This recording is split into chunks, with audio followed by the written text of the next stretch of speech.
बैठ जाओ दादा, पीछे देखो।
छोटे पण घेऊ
हे बोलू नका प्लीज, मी बोलत असताना हां मी बोलत असताना बोलू नका. धन्यवाद. मास्टर दीननाथ स्मृती प्रतिष्ठान, हृदय आर्ट आणि मंगेशकर कुटुंबीय यांच्यातर्फे मी आपल्या सर्वांचे मनपूर्वक स्वागत करतो. आज ज्यांनी पारितोषिक विजेते आहेत, सगळे दिग्गज आहेत,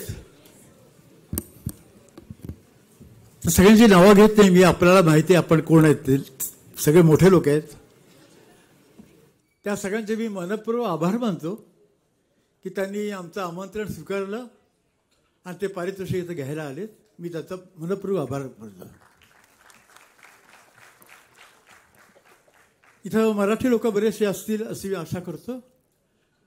तर एक अतिशय महत्त्वाची गोष्ट सांगणं आवश्यक आहे. ती गोष्ट अशी आहे की 1942 साली मास्टर दीननाथ म्हणजे माझे वडील यांचा मृत्यू झाला. त्यावेळेला मी फक्त 4.5-5 वर्षाचा पोरगा आहे आणि दिदी म्हणजे भारतरत्न लता मंगेशकर ही फक्त 12 वर्षाची. तुम्ही विचार करा की एका 12 वर्षाच्या मुलीच्या अंगावरती संपूर्ण कुटुंबाची जबाबदारी पडली. कारण मीनाती लहान, आशा भोसले, आशाताई लहान, उषाताई लहान, मी लहान, सगळ्या कुटुंबाची जबाबदारी तिच्यावरती पडली. तिने ती सांभाळली. आणि वर्ष 13 जेव्हा तिचं झालं, म्हणजे दुसऱ्या वर्षी तिला आईनी, म्हणजे माझ्या आईनी तिला आग्रह केला की मास्टर दीनानाथ मंगेशकर यांची पुण्यतिथी झालीच पाहिजे, तू पुण्यतिथी कर. अशी अवस्था होती की आज स्वयंपाक आहे, उद्या स्वयंपाक नाही, आज जेवण आहे, उद्या जेवण नाही, अशी अवस्था असताना आईने अशी मागणी केली की पुण्यतिथी झालीच पाहिजे. आणि लता मंगेशकर म्हणजे दिदीनी त्या अवस्थेत पुण्यतिथी केली बाबांची साजरी 1943 साली. टाळ्याची जागा आहे मला वाटते. हिंदी में बात करता हूँ. दीदी ने सिर्फ वो 13 साल की थी और माँ ने उसको कहा कि पुण्यतिथि होनी चाहिए. तो दीदी ने सिर्फ उम्र के 13 साल में केसर भाई केरकर उनका नाम था, उनको बुलाया घर पे. वो हमारे पिताजी की शागिर्द थी. उनको कहा कि आप गाइए. एक अच्छा हॉल लिया, अच्छे लोगों को बुलाया, किसी ने पेमेंट नहीं लिया. और 1943 में पहली पुण्यतिथि हो गई. उसके बाद 40 साल तक दीदी पुण्यतिथि करती रही. दीदी मतलब लता मंगेशकर. उसके बाद उसने मुझे कहा कि हृदयनाथ, ये जिम्मेवारी तुम लो. तो 10-12 साल मैंने भी पुण्यतिथि बनाई. उसके बाद हम लोगों ने सबने एक तय किया कि एक आदमी या एक कुंबा पुण्यतिथि को बार बार इतने साल तक नहीं कर सकता. इसलिए अपने एक प्रतिष्ठान मतलब ट्रस्ट किया, पब्लिक ट्रस्ट है ये. उसका नाम है मास्टर दीनानाथ स्मृति प्रतिष्ठान.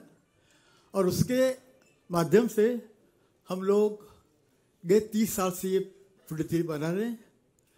मुझे बहुत बड़ा आनंद है ये बात कहने के लिए कि अमिताभ बच्चन जी हमारे यहाँ 3 बार आ चुके हैं. बराबर.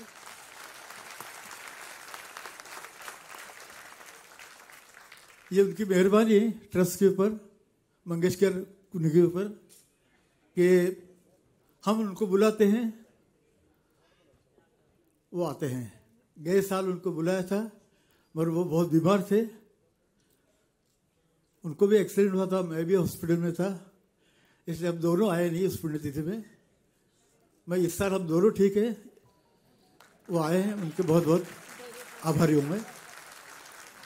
इसके बाद मैं इस पुण्यतिथि के सारे आगे के जो प्रोग्राम हैं वो प्रसिद्ध हरीश भिमाणी इनके हाथ में सौंपता हूँ. हरीश भिमाणी.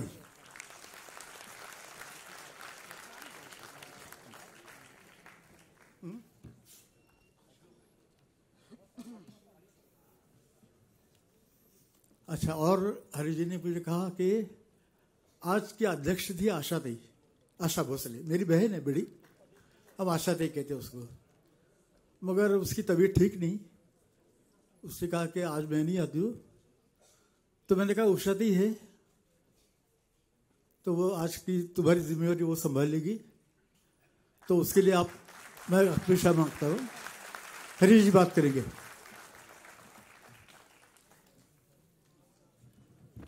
नमस्कार.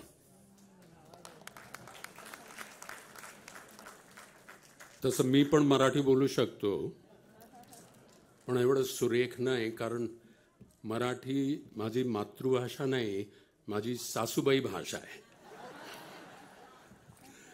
देवियों और सज्जनों, अनुष्ठान की तरह मैं हर काम करता हूं. मेरा स्वभाव है पहले प्रणाम करता हूं. क्या आज का ये कार्यक्रम केवल मास्टर दीनानाथ मंगेशकर पुरस्कार वितरण समारोह ही है? ये पावन संध्या विभिन्न क्षेत्रों में कलाकारों के समर्पण का सम्मान करने की है.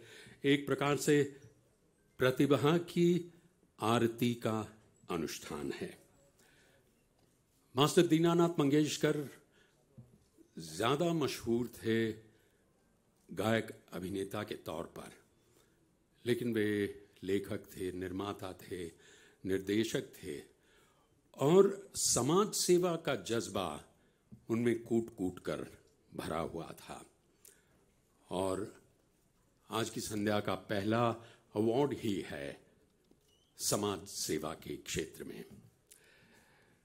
माना जाता है कि जनतंत्र के 3 स्तंभ हैं, विधायिका, कार्यपालिका और न्यायपालिका, the executive, the judiciary and the legislature.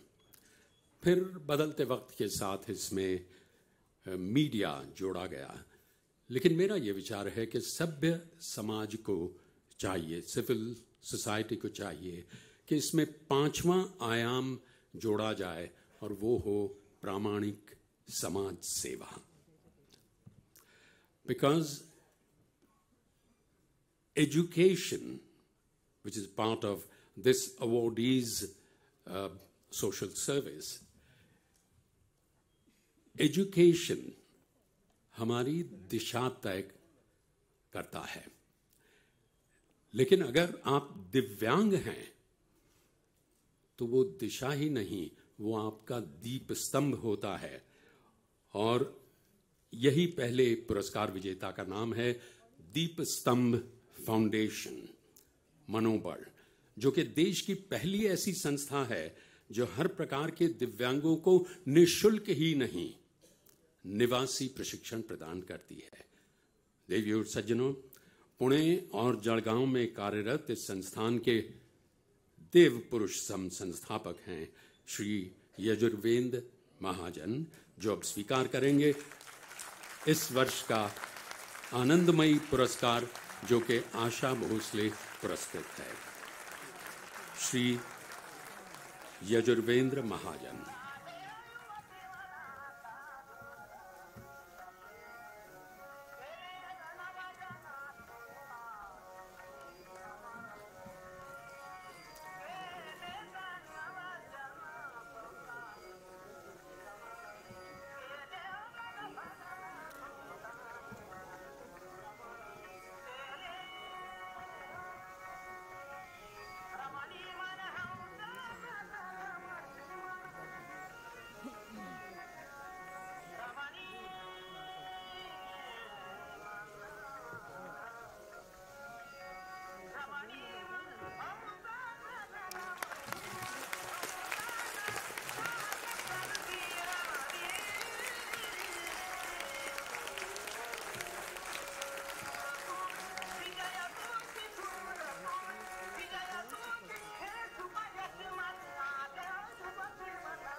देवी और सज्जनों, जो समाज साहित्य का सम्मान करता है वो अपने देश की संस्कारिता की सूची में शीर्ष स्थान पर विराजता है। साहित्य का सृजन कई स्तर पर होता है, कई विधाओं में होता है, और ये कहना शायद अतिशयोक्ति न होगी कि आज साहित्य में हमें फिर से भक्ति काल की कुछ छाया का आभास होने लगा है। हो सकता है कि समाज में धर्म के प्रति जो आस्था उजागर हो रही है उसका ये परिणाम हो। इस वर्ष का वाक विलासिनी पुरस्कार प्राप्त कर रही हैं श्रीमती मंजरी मधुकर फड़के। कई पुरस्कारों से विभूषित मंजरी जी ने मुख्यतया अपना लेखन कार्य भक्त कवियों, ऐतिहासिक चरित्रों, क्रांतिकारियों तथा राष्ट्रभक्तों को समर्पित किया है। इनमें विशेष है श्रीमद् भगवद गीता पर टिप्पणी एवं श्री राम पर लिखी पुस्तकें।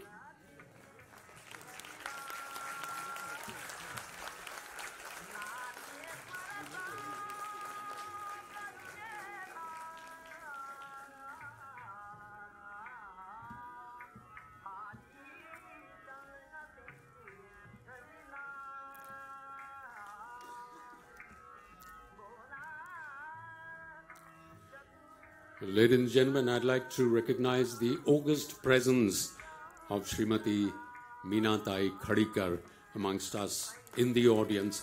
हमारे बीच में मीनाताई खड़ीकर उपस्थित हैं। बहुत बहुत धन्यवाद। चरण स्पर्श।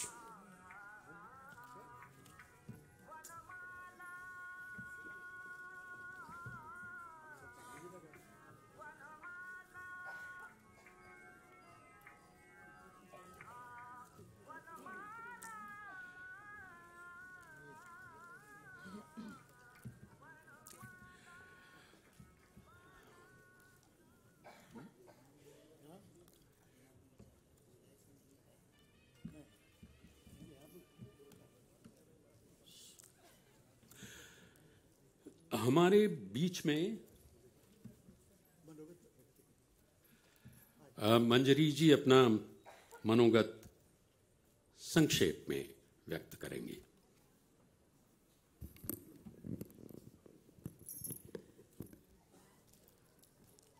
मंगेशकर परिवार, सभी मान्यवर अतिथिगण, आप सभी को कृतज्ञतापूर्वक पहले प्रणाम करती हूँ।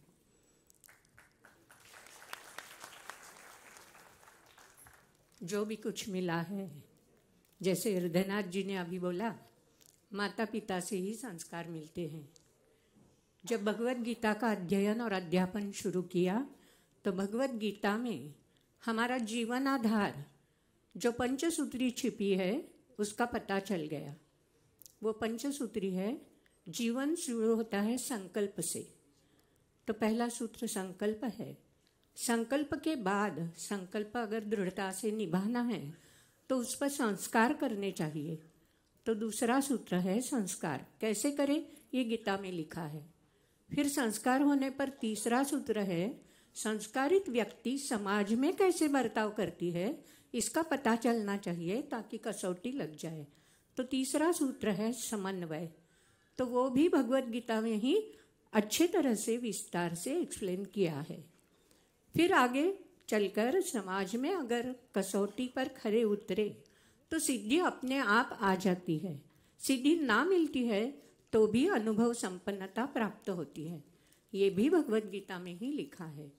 और सिद्धि प्राप्त होने पर या असिद्धि प्राप्त होने पर दोनों अगर हम समर्पित कर सकें तो जीवन अमूल्य बन जाता है। जैसे मंगेशकर परिवार का हुआ है, जैसे अमिताभ जी का हुआ है। कसौटी के प्रसंग आने के बाद ही व्यक्ति सिद्धि समर्पित यहाँ तक पहुँच सकती है।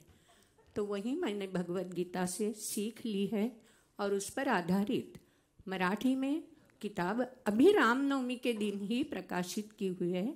श्री गुरुकुलम न्यास ये हमारी संस्था है और ये संस्था भगवत गीता का प्रचार प्रसार निःशुल्क पद्धति से और निरलस सेवा से 40 से ज़्यादा शिक्षकों के साथ हम ये काम जो 5 डिस्ट्रिक्ट्स रिमोट एरिया कहलाते हैं वहाँ करते हैं। और अभी जो किताब मैंने इन सबको दी है वो अमृताचा घनु ऐसा नाम है उसका। जब से लता दीदी का गाना हम सुनते आए हैं अमृताचा घनु, तो यही नाम बस इस किताब के लिए अच्छा लगा और जचा, तो अमृताचा घनु नाम देकर ये किताब प्रसारित की हुई है। अभी थोड़े दिनों बाद ये हिंदी में, इंग्लिश में, और हमारी एक छात्रा है श्री गुरुकुलम न्यास की, वो जर्मन में भी इसका ट्रांसलेशन करने वाली है। और तो और पालघर डिस्ट्रिक्ट में विरार में हमारा काम चलता है, तो वहाँ एक 80 साल की बावकर ताई ही बोलते हैं हम, तो बावकर ताई ने ब्रेल लिपि में भी इसका ट्रांसलेशन शुरू कर दिया है ताकि उन लोगों तक भी ये किताब, ये गीता का संदेश पहुंचा सके। बस मुझे आपसे यही बताना था। आज हृदयनाथ जी ने परमिशन दे दी, इसलिए मैं बता सकी। आप सबका धन्यवाद। मंगेशकर परिवार प्रति कृतज्ञता। धन्यवाद।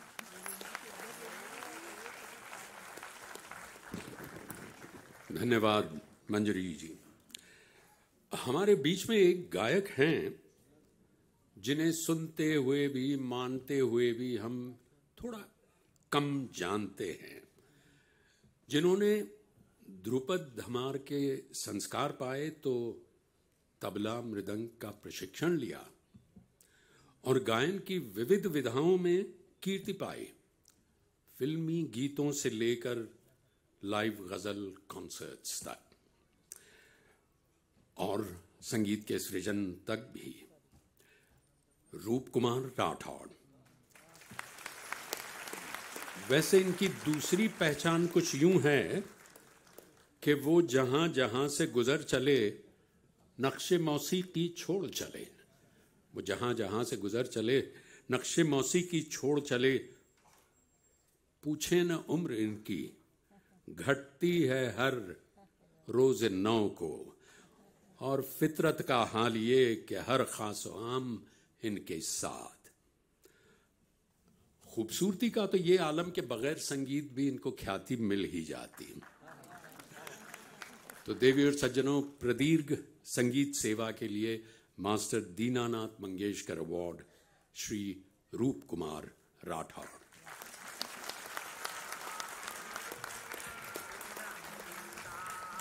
मेरा इनसे सुझाव है कि जब कभी वो ऑटोग्राफ अंग्रेजी में करें तो ज्यादा समझ में आए, इसलिए मिस्टर हैंडसम लिख सकते हैं, क्योंकि वो रूप कुमार का अच्छा ट्रांसलेशन है।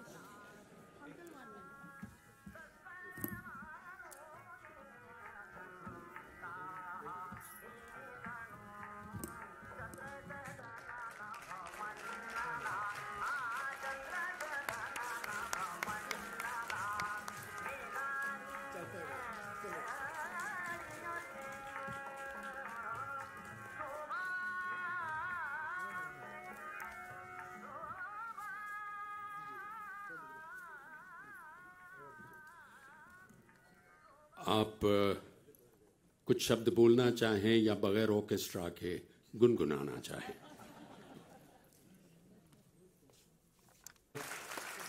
मल्हार वज्रेश्वरी, लेखक दिग्दर्शक चिन्मय मांडलेकर।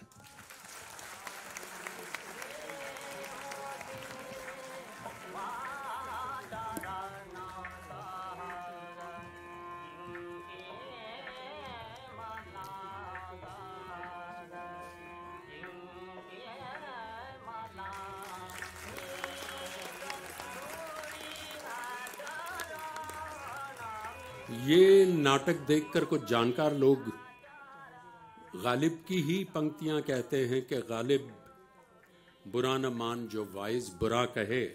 ऐसा भी कोई है कि सब अच्छा कहें जिसे? तो जवाब है जी हां, है नाटक गालिब।